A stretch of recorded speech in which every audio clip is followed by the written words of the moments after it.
నెల్లూరు జిల్లా కోవూరు నియోజకవర్గం Kovur PVR convention హాల్లో మినీ మహానాడు నిర్వహించారు.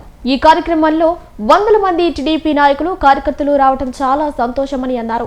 28, 29 తేదీలలో జరుగు మహానాడు కార్యక్రమంలో కోవూరు నియోజకవర్గం నుంచి అందరూ పాల్గొనాలని ఎమ్మెల్యే వేమిరెడ్డి ప్రశాంత్ రెడ్డి అన్నారు. ఈ సందర్భంగా ఆమె మాట్లాడుతూ నాయకుడు ఏ పార్టీ నుంచి ఏ పార్టీకి వెళ్ళినా సంబంధం లేదు. ఆ పార్టీలో విశ్వసనీయతతో పనిచేసే కార్యకర్తలను, ప్రజలను గౌరవించే వారికి సేవ చేయటమే నాయకుడి ఉద్దేశమని, నాకు నీ పేరు ముఖ్యం కాదు, నీ సమస్య ముఖ్యం.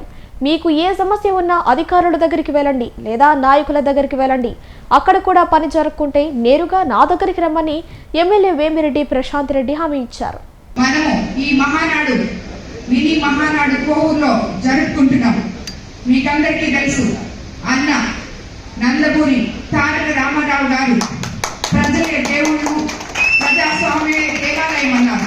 అలాంటి పార్టీలో మనం అందరం ఉన్నాం. ఈరోజు మహానాడు అంటే ఈ ఒక బ్రహ్మోత్సవం లాగా మనం ఎంతో ఆనందంగా జరుపుకుంటున్నాం.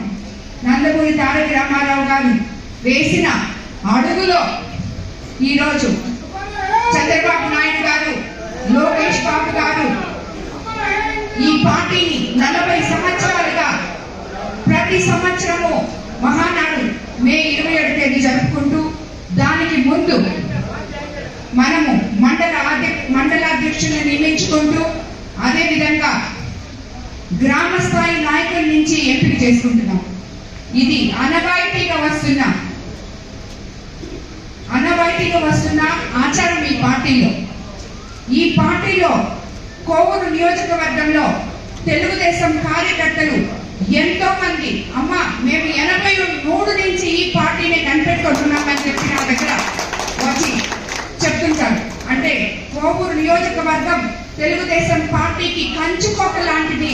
ఈ కార్యకర్తలు ఎన్నో కష్టాన్ని భరించారు, అవమానాన్ని భరించారు. ఈ రోజు తిరిగి తెలుగుదేశం పార్టీని చంద్రబాబు నాయుడు గారి ప్రోత్సాహంతో, అలాగే ఎంపీ వేమిరెడ్డి గారి ప్రోత్సాహం, ప్రభాకర్ రెడ్డి గారి ప్రోత్సాహంతో నన్ను ఎమ్మెల్యేగా నిలబెట్టినందుకు మీ అందరూ నాతో కలిసి నడిచి 54,000 మెజార్టీతో నన్ను గెలిపించాం.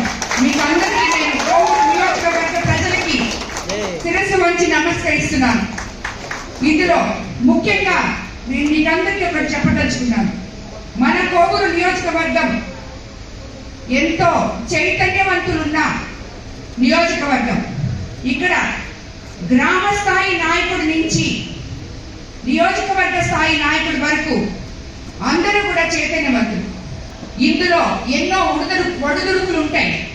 పాత వాళ్ళు ఎన్నో కష్టాలు ఓర్చుకొని ఉంటారు. కొత్త వాళ్ళు ఈరోజు వచ్చారు. కానీ నేను దీనికి ఒక ఎగ్జాంపుల్ చెప్పదలుచుకున్నాను. ఇది వరకు ఈ జిల్లా అధ్యక్షులు అబ్దుల్ అజీజ్ గారు ఏ పార్టీలో ఉన్నారు, తర్వాత ఏ పార్టీకి వచ్చారు. మొన్న కష్టకాలంలో తెలుగుదేశం పార్టీ అధికారంలో లేనప్పుడు ఎటువంటి కన్వర్షన్ లేకుండా పార్టీని తన భుజాల మీద వేసుకొని మోసి తీసుకొచ్చారు. ఒక నాయకుడికి ఏ పార్టీ నుంచి ఎప్పుడు ఏ పార్టీలోకి వచ్చాము అన్నది కాదు, వచ్చిన తర్వాత విశ్వసనీయత ఆ పార్టీలో, ఆ పార్టీ నాయకుల మీద ఉందా, కార్యకర్తల మీద ఉందా లేదా అనేది కావాలి. మీరు ఆ పార్టీలో నుంచి వచ్చారు, ఈ పార్టీలో నుంచి వచ్చారు అనేది అనవసరం. వచ్చిన తర్వాత ఆ కార్యకర్తల్ని, ఆ నాయకుల్ని వాళ్ళు అనుసరించి, పార్టీ సిద్ధాంతాలని అనుసరించి ఆ పార్టీలో విశ్వాసంగా పనిచేయడమే గొప్ప విషయం. కాబట్టి ప్రతి ఒక్కరు కూడా ఇక్కడ ఉన్న నాయకులు, కార్యకర్తలు గ్రామ స్థాయి నుంచి ఒక నాయకుడిగా ఎదగాలనుకున్న నువ్వు నీ గ్రామంలో ఏం జరుగుతుంది, ఇది నేను ప్రతిసారి చెప్తున్నాను ప్రతి నాయకుడికి. ఇక్కడ చాలా మంది గ్రామ స్థాయిలు ఉన్నారు, నియోజకవర్గ నాయకులు ఉన్నారు, మండల నాయకులు ఉన్నారు. ప్రతి ఒక్కరికి చెప్తున్నాను, నీ గ్రామంలో ఒక గ్రామంలో 2,000 మంది ఉంటే ఒక గ్రామంలో 5,000 మంది ఉంటారు. ఆ గ్రామానికి 4 నాయకులు ఉంటారు. ఒక ఎస్సీ సెల్లో ఉంటారు, ఒకరు బీసీ నాయకులు ఉంటారు, ఒకడు ఓసీ నాయకులు ఉంటారు. ఈ నాయకులందరూ అసలు ముందు మీ సచివాలయంలోకి మీరందరూ అడుగు పెడుతున్నారా? మీ ఊర్లో ఉన్న ప్రజలకి మీరేం కావాలో మీరు చూస్తున్నారా?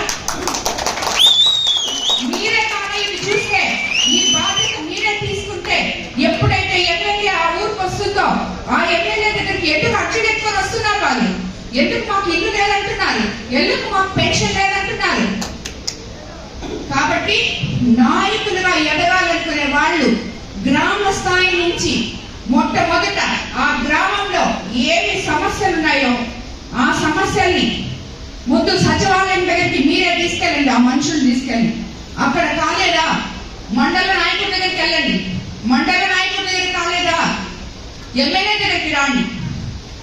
అలాగా ప్రతి నాయకుడు కూడా ప్రభుత్వంలో మనకు అందుతున్న పథకాలనైతేనేమి, సంక్షేమం అయితేనేమి, అభివృద్ధి అయితేనేమి, మనకి చంద్రబాబు నాయుడు గారు చేస్తున్న ఈ రెండు అభివృద్ధి సంక్షేమము రెండు పథకాలను ప్రజల్లోకి తీసుకెళ్ళండి.